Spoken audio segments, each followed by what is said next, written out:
안녕하세요. 힘찬 하나로 한방병원 김성훈. 허준희 원장입니다. 거북목이나 허리 디스크는 현대인의 고질병이잖아요. 해당 환자분들이 가장 많이 받는 치료 무엇이죠? 아무래도 저희 병원에서는 이제 도수 치료나 추나 치료가 아닐까 하는데요. 경추나 요추 질환, 그 외 근골격 질환 있으신 분들은 아마 한 번쯤은 받아보셨을 거예요. 맞습니다. 목도 뻐근하고 허리도 쑤신데 나도 한번 받아볼까 고민하면서 이 영상 시청하고 계신 분들도 많을 텐데요. 그래서 오늘은 도수 치료와 추나 치료의 공통점과 차이점, 과연 나에겐 어떤 치료가 적합한지에 대해 알아볼 수 있는 시간을 마련했습니다. 원장님, 그렇다면 도수 치료랑 추나 치료가 무엇인지, 뭐가 다른지가 궁금한데요. 네, 정의를 먼저 설명해 드리겠습니다.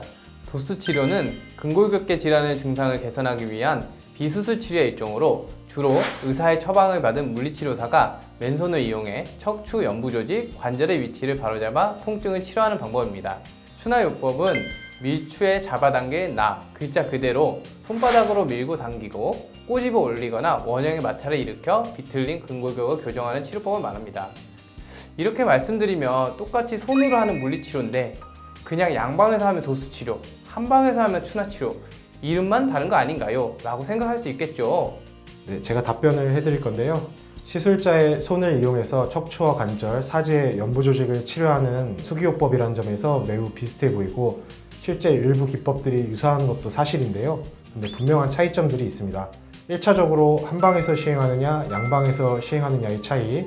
도수 치료는 이제 의사가 드물게 직접 하는 것도 있지만 대부분은 의사의 처방을 전달받은 물리치료사가 진단을 이제 직접 하고 진행하기도 하고, 그리고 추나 치료의 경우에는 이제 한의사가 직접 진단하고 그걸 토대로 이제 치료를 하게 됩니다.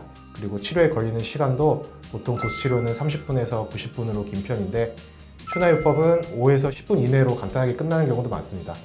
치료의 주안점에서도 차이를 보입니다. 도수 치료는 이제 근육을 마사지하거나 인대 힘줄 등을 풀어주는 식의 중점을 두는데요. 추나 치료에서는 이제 순간적으로 틀어진 뼈랑 관절에 움직이지 않는 불균형을 이제 움직이게 해서 해소하고 교정하는 데 초점을 맞춥니다. 또한 이제 추나요법은 제한적으로 건강보험 보장이 가능하고요. 도수 치료는 건강보험은 보장이 안 되지만 각자 가입한 실비보험의 약관에 따라서 보장받을 수 있다는 점도 다릅니다. 이런 것들은 중요하기 때문에 제가 다음에 또 자세히 다뤄보도록 할게요. 자, 허준희 원장님, 그렇다면 어떤 경우에 도수 치료를 하는 게 낫고 어떤 경우에 추나 치료하는 게 더 적합할까요? 네, 먼저 통증 원인에 따라 선택하는 것이 좋긴 한데요. 뼈가 틀어짐으로 인해 비롯된 통증이라면 추나요법이 효과적입니다. 아무래도 이 뼈가 틀어진 건 순간적으로 교정을 할 수 있기 때문이고요. 반면 인대나 힘줄의 이상이나 근육이 뭉쳤을 때는 아무래도 천천히 느긋하게 풀 수 있는 도수 치료가 효과적이라고 볼 수 있겠습니다.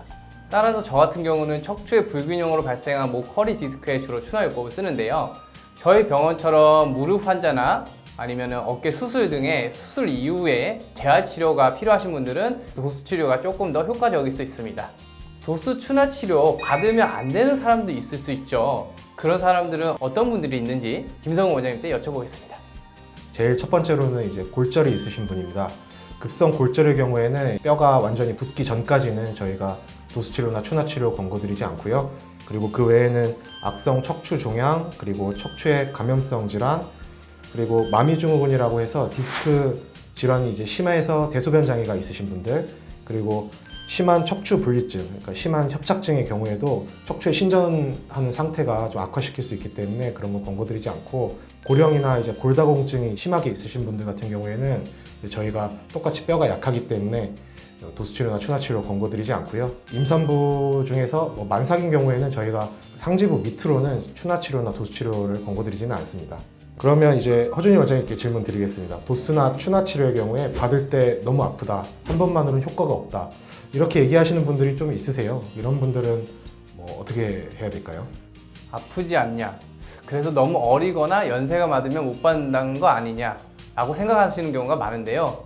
사실 도수나 추나 모두 수기요법으로 얼마든지 강도가 조절이 가능하기 때문에 남녀노소 모두 충분히 받을 수가 있습니다. 어린이의 경우 성장 자극에 도움이 될 수 있어서 많이 하기도 하고요. 어르신들도 골다공증이 심하지 않으면 가벼운 강도로는 시행해도 충분히 효과를 보실 수가 있습니다. 효과에 있어서는 특히 추나는 아무래도 뼈를 교정하는 게 많다 보니까 즉각적으로 효과가 나타나는 편인데요. 한 번만으로도 통증이 사라지거나 시원함을 느끼고 관절을 제자리로 돌려놓음으로써 균형이 맞춰지거나 관절의 가동 범위가 늘어나는 것들을 경험하는 분들이 점점 늘어나고 있습니다. 하지만 일상생활에서 관절을 사용하고 특히 바르지 못한 자세나 바르지 못한 습관에 갇히신 경우에는 아무래도 다시 틀어지기 쉽기 때문에 꾸준히 치료를 받으시는 게 좋겠죠. 그런데 이제 도수치료, 추나치료 비슷하면서도 다른데요. 그렇다면 이것을 병행하는 것이 가능한지 궁금합니다. 일단 추나 치료나 도수 치료 둘 다 같이 하는 게 가능할 뿐더러 저희는 이제 권장드립니다. 이전에 교통사고로 통원 치료 하시는 분들이 일주일에 한 번은 이제 양방에서 도수 치료를 받으시고 한 번은 이제 한의원에서 추나 치료를 받는 경우가 있었는데, 그런 점에서 이제 한 번에 해결할 수 있는 한방병원에서 입원 치료를 하시면서 이제 같이 하시는 게 유리하다고 말씀드린 적이 있는데요. 근육의 이제 일시적인 틀어짐이나 아니면 강하게 교정이 필요한 부분은 추나요법을 같이 하고, 그리고 오랫동안 이제 마사지처럼 근육을 푼다던가 인대를 푼다던가 해서 그런 것들은 이제 도수 치료를 같이 병행을 하면 일종의 시너지 효과를 기대할 수 있을 것 같습니다. 그래서 도수 치료 받을까 추나 치료 받을까 둘 다 받고 싶은데 이렇게 고민되시는 분들은 힘찬 하나로 한방병원으로 오시면 해결되겠네요. 그렇죠. 그럼 오늘도 좋아요, 구독, 알림 설정 잊지 마세요.